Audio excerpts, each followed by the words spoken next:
তোমার হিসাব, তোমার নিজের হিসাব নেওয়ার জন্য তুমি যথেষ্ট, তোমার হিসাব তুমি নিজেই করো, এটা পড়ো। আর সেই কিয়ামতের দিন কোনো সাহায্যকারী মিলবে না। লান তানফাকুম আরহামুকুম ওয়ালা আওলাদুকুম ইয়াউমাল কিয়ামাহ। লান তানফাকুম, কিয়ামতের দিন কোনো ফায়দা হবে না, অবশ্যই কোনো ফায়দা হবে না, কোনো উপকারে আসবে না।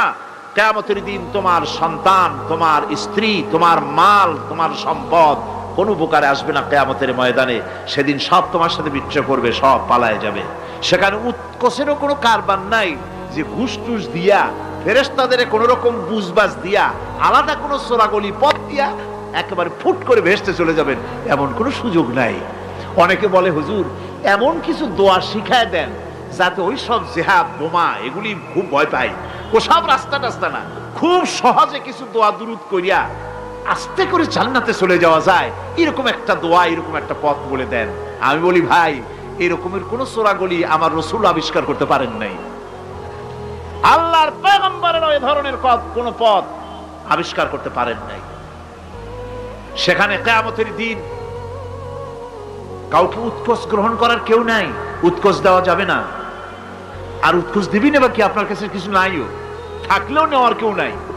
এই দুনিয়ায় ফাঁকিবাজি করে বহুত কিছু করা যায়, কিন্তু কিয়ামতের মাঠে এগুলি কিছুই চলবে না। আল-ইয়াওমা লা ইয়ানফা'ু মালুন ওয়ালা বানুন।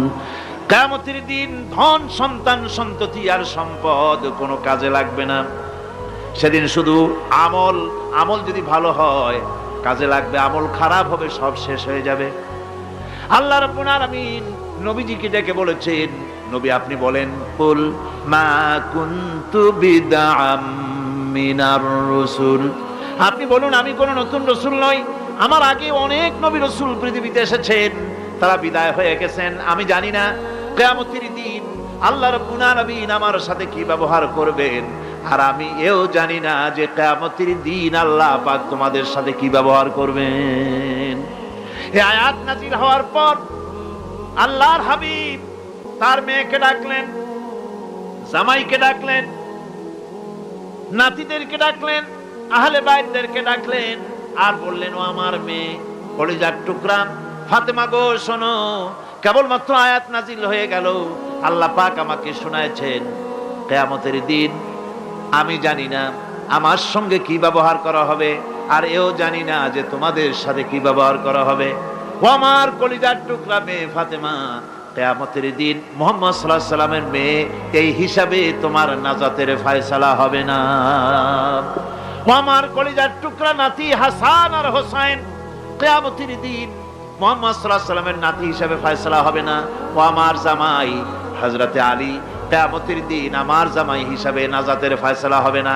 আমল যদি ভালো হয় ফয়সালা ভালো হবে, জান্নাতে চলে যাবে। আমল যদি খারাপ হয় কার নাতি কার জামাই দেখা হবে না। সুবহানাল্লাহ, কঠিন কিয়ামতের মাঠ। এই পরকালের বিশ্বাস যদি কলিজার মধ্যে ঢোকে, মানুষ ভালো হয়ে যাবে। কোন সুবহানাল্লাহ।